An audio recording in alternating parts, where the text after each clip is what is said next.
Bonjour à tous, je suis ravi de vous retrouver aujourd'hui dans cette nouvelle vidéo. J'espère que tous vos vols se passent bien et que si vous ne voulez pas encore, il est temps de se lancer. Il n'est jamais trop tard et il n'est jamais trop tôt, bien entendu. Dans cette vidéo, je vais tenter de répondre à la question comment obtenir une licence de pilotage. Que ça soit une licence de pilote privé, donc c'est-à-dire une licence de pilote qui ne vous permet pas d'être rémunéré, donc de faire du pilotage votre métier, et également comment obtenir une licence de pilote professionnel, donc une licence de pilote de ligne. On va commencer avec la licence de pilote privé, donc le PPL. Je ne parlerai pas des autres licences qui sont le LAPL, qui ressemble un petit peu au PPL, mais avec des restrictions par rapport au type d'avion. Et je ne parlerai pas également du brevet de base, qui est plus, on va dire, un commencement dans le monde aéronautique plutôt qu'une réelle licence, en tout cas dans le sens qui va vraiment vous donner des possibilités élargies. Alors comment obtenir votre PPL? Le PPL, tout simplement, vous allez le passer dans un aéroclub. Dans quel aéroclub? Ça, je vous conseille tout simplement de vous rendre dans l'aéroclub le plus proche de chez vous pour une question de facilité qui me paraît assez évidente. Ne vous inquiétez pas, des aéroclubs en France, il y en a énormément, donc vous trouverez certainement un terrain pas trop loin de chez vous qui dispense des formations de pilotes privés, donc de PPL.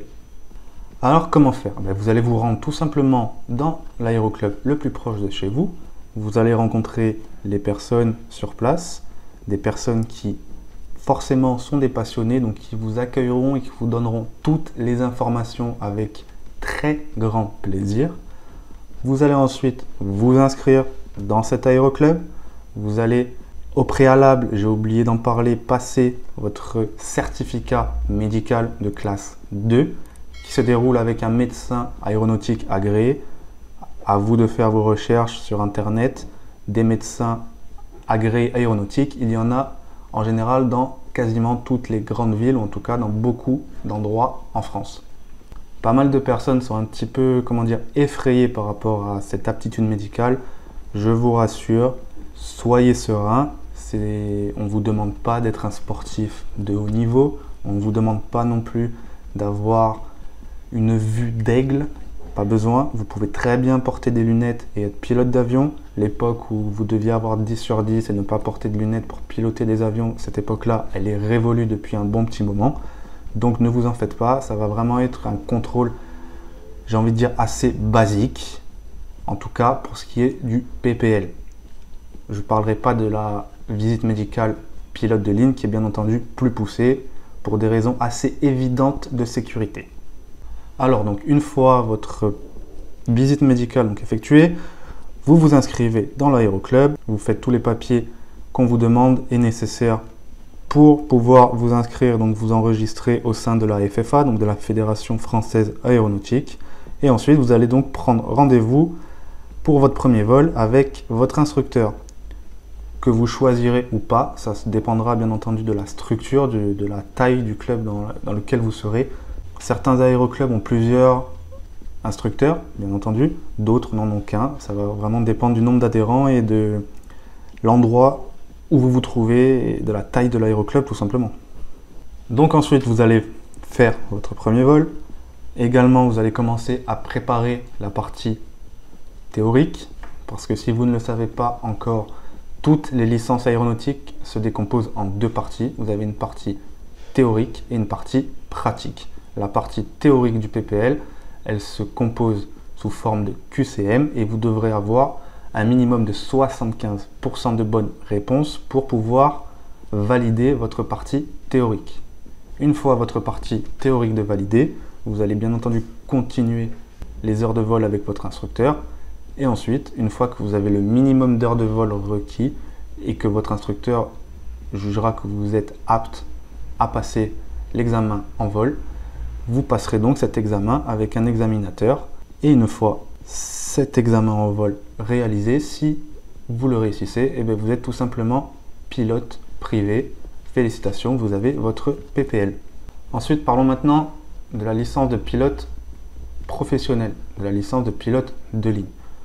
Alors pour la licence de pilote de ligne, je vous invite à aller voir une vidéo précédente où j'en parle plus en détail, mais vous avez plusieurs options. Vous avez soit l'option de l'ENAC, soit l'option de l'armée, soit l'option des filières compagnies comme les cadets d'Air France, ou l'option des écoles privées. Bien entendu, il vous faudra avoir votre PPL, que vous pouvez très bien passer par exemple à l'ENAC, qui vous feront tout passer, ou dans une école privée, ou à l'armée. En tout cas, même si vous passez dans un aéroclub, il faudra bien entendu que vous ayez votre PPL avant de pouvoir passer votre licence de pilote de ligne. Donc vous devrez avoir votre licence de pilote privé, je le rappelle. La licence de pilote de ligne, comme je vous l'ai dit, et comme toutes les licences de pilotage, elle se décompose exactement de la même manière, c'est-à-dire une partie théorique et une partie pratique. Il vous faudra, comme pour le PPL, valider en premier votre partie théorique et ensuite valider votre partie pratique, donc les différents examens en vol. Une fois que vous avez tout validé et tout réussi, félicitations, vous pouvez maintenant piloter à titre professionnel, que ce soit pilote de ligne, que ce soit dans l'aviation d'affaires, dans le transport de fret, bref, largage de parachute, épandage. Il y a plusieurs métiers en tant que pilote professionnel. En tout cas, il vous faudra absolument la même licence à chaque fois, c'est-à-dire la licence de pilote de ligne.